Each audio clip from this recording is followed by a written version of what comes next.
Yung sa may iba naman tayo guys, marami tayong mga bugs din na mga dumating. Ito nga, sobrang below SRP tayo dito. Siyempre mga Adidas bag tayo, meron tayong mga Under Armour. Ito mga more than 50% off tayo dito. So simulan muna natin, this one yung ganitong klaseng bag natin. This one, 995 pesos na lang tayo sa ganito.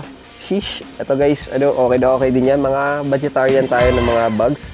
Tapos, meron din tayong ganito naman. This one yung black natin na Adidas. Ganda nung ganito. Tapos, yung pinakahawakan mo dito, meron tayong stitching ng Adidas. So, this one guys, 1,095 pesos na lang. 1,095 pesos naman tayo sa ganito. Mabilisan lang din tayo. Tapos, meron din tayong Under Armour. Alam niyo naman si Under Armour, di ba? Laging mataas ang presyo niya. Pero sa atin guys, 1,195 pesos na lang tayo sa ganito natin.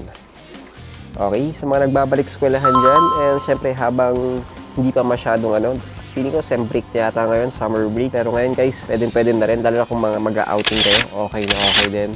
Next up, meron din tayong ganito guys, 1,195 pesos lang din tayo sa ganito natin.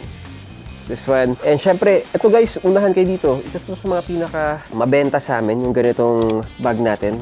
This one, 1,195 pesos lang tayo sa ganito. 1,195 lang. Ganda ng material na ginamit natin dito. So, pambaba ito. Pwede rin yung ganitong handle. Tapos, kung gusto niyo naman yung mga gym bag na malalaki, pakita ko na rin sa inyo to. So, this one, malaki-laki din to. This is 1,995 pesos naman tayo. Yung ganito. So, sa mga mag-outing dyan, meron tayong ganito. 1,995 tayo sa ganito. 1,995. And also, yung ganitong bag natin, okay din itong ganito.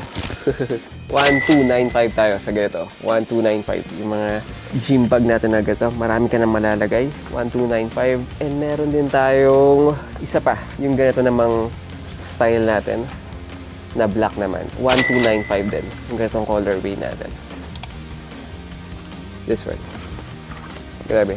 So yun lang guys, mga sobrang nakasale tayo sa mga bags natin ngayon. Lalo na mag-outing na, mag-out of town, mag-beach. Tapos syempre mag-gym, balik alindog. And syempre sa pasukan na rin, mga below SRP tayo dito. Syempre mga legit at original. Well, that's my 2 cents for today. God is good all the time. See you on the next one. Cheers!